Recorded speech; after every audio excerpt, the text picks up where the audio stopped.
All y'all yesterday who were saying that Jimmy Kimmel getting canceled was the death of free speech in the United States, I want you to sit back and watch what's happening now. Because see, here's the thing. Anytime a would-be autocrat, anytime a petty tyrant like Donald Trump tries to crack down, take away your rights, trample all over our freedoms, yeah, it sucks. It's meant to scare you. It's an intimidation tactic. They do it to see how you respond. They do it to see whether or not you push back. And if you don't push back, then they're like, okay, cool, we can advance a little bit further here.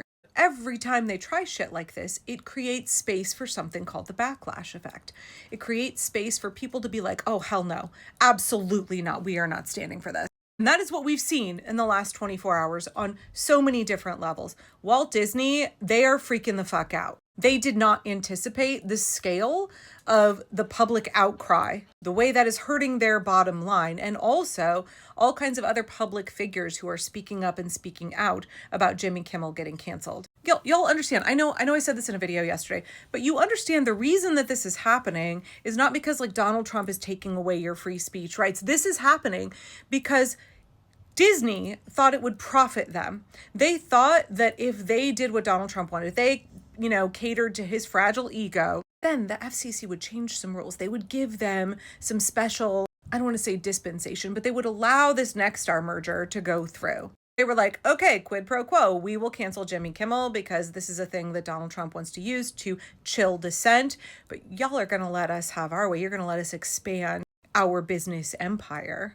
Right, this is about corporations fucking over all of us in the United States, fucking over our democracy because they think they will become bigger and more powerful under a fascist regime because they think they can do a big fat capitalism and get away with it. They think that, rightly so, the checks and balances are being eroded, that it's absolutely about cronyism, it's about corruption. Donald Trump's entire regime is about corruption. And corporations, they are not moral entities, y'all. They just want to make money. This whole thing that went down with Jimmy Kimmel, yeah, sure, Donald Trump is using it to advance his agenda. This is about Disney. This is about corporations thinking that they can maximize their profit. This is about billionaires thinking that they can get richer and richer and richer by cozying up to fascism.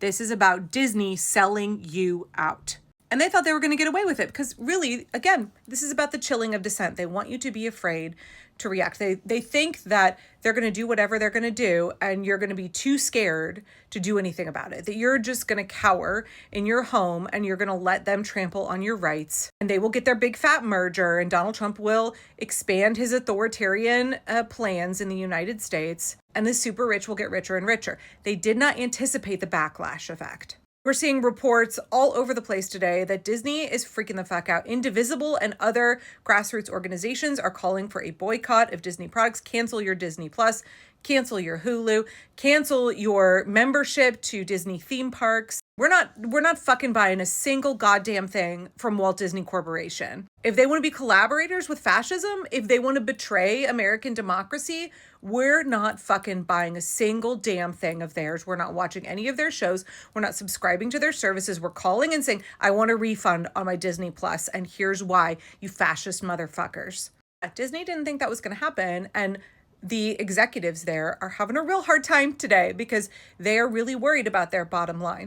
People are canceling their Disney memberships. People are royally pissed over this. What do you mean? What do you mean you are going to support Donald Trump's fragile ego and his whims and you're going to fire Jimmy Kimmel? People can't make jokes in the United States? Really? Really, Disney? Really, ABC? Really? This is what you think is acceptable? Oh, you're doing it because you think it's going to get you your merger that you want, your acquisition that you, okay. Fuck you. So big mistake on Disney's part. And then it's not just American consumers, and not just American consumers, y'all. I've had so many people in my comments, especially on my YouTube, about, from Canada and from Europe, who are like, I'm canceling my Disney Plus. Absolutely. This is how I show my solidarity with the American people who are fighting for democracy. I'm not supporting Disney. Please understand that when a would-be dictator tries dictator shit and they try and trample on your rights, the response that we need to have is not, oh shit, I guess he gets to do that. It's all terrible. We're cooked. It's over. No, the response is, cool. This is going to come back to bite you. We're going to make sure that it comes back to bite you in the butt big time. We're not going to stand for this. Absolutely not. You understand the regime is trying shit and they're seeing whether it gets a rise out of you or whether you just comply, whether you obey, whether you let them do their terrible, awful things. They are looking at your reaction. This is what is crucial right now. Everything the regime does, we have to create a backlash effect. It has to be something that they try that turns popular support against the regime. It has to piss people off. We have to communicate to our fellow Americans and to the regime, this was a bad move. This was a real bad choice. What happened with Jimmy Kimmel is making Donald Trump look extreme. Not just extreme, but right, it's making his ego look extremely fragile. It's like, you can't handle a joke? I thought you were the party that called us snowflakes. I thought you were all big and powerful, but you can't handle somebody making a joke? Not only are we seeing the American people around, regular, ordinary people all around the world being like, fuck no, Disney, absolutely, never seeing another penny of my money again. They have lost me as a loyal customer. I sure as hell am going to let them know why. But not only that, we are seeing powerful, wealthy, influential people who are like, this is not a good deal. This is a bad scene. Right? Former Disney boss Michael Eisner is speaking out against this. Where has all the leadership gone if not for university presidents, law firm managing partners, and corporate chief executives standing up against bullies? Who then will step up for the First Amendment? The suspending indefinitely of Jimmy Kimmel immediately after the chairman of the FCC's aggressive yet hollow threatening of Disney company is yet another example of out-of-control intimidation. Maybe the Constitution should have said Congress shall make no law abridging the freedom of speech or of the press, except in one's political or financial self-interest, by the way. For the record, this ex-CEO finds Jimmy Kimmel very talented and funny. Yeah, more of this. Unexpected ally, we'll take it. Wealthy, powerful men who you would expect to be collaborators with fascism, speaking out against what Disney and the Trump regime are doing. Yeah, that is the backlash effect. And more than that, yesterday, somebody in my comments said, yes, I don't sweat the crackdown on corporate media that much. The right-wingers who understood that there is life after Trump are also not happy with this.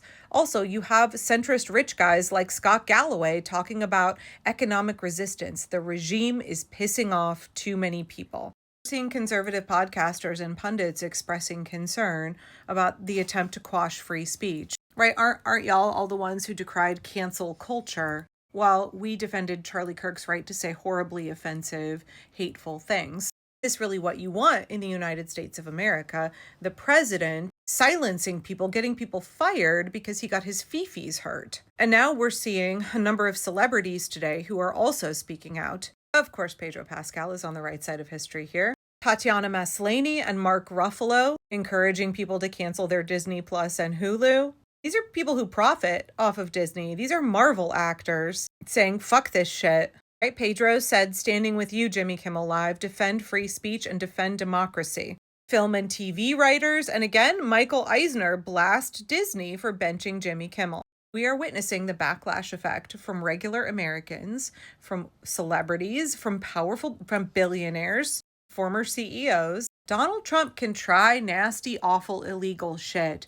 One of the things we have to remember is that creates a chance for us to take control of the narrative and make those choices come back to bite him in the butt. That's exactly what we're seeing now. This is a bad scene for Disney. It's a bad scene for Donald Trump. It's a real bad scene for the Republicans because Republicans have decided that they are in the pocket of Donald Trump, right? Everything Donald Trump does now inextricably linked to Republicans in the House and the Senate. And they're up for election in 2026. And the latest polls are real bad. So I know it can be easy to fall into the trap of getting really, really scared, really freaked out when Donald Trump tries bad things. Please understand that opens up an opportunity for you and me and every other person here in this country and around the world to create a backlash, to make Donald Trump pay for the things that he's trying to do. Public opinion really matters, y'all. At the end of the day, it is the people who actually have the power. When you see him try nasty, awful shit, don't go cower and hide. Don't throw away your rights. Think like, oh yeah, here's a chance to create a big fucking backlash. How do we use his own terrible actions to make him face the consequences of what he's done and turn public opinion against the regime and draw people into the resistance movement?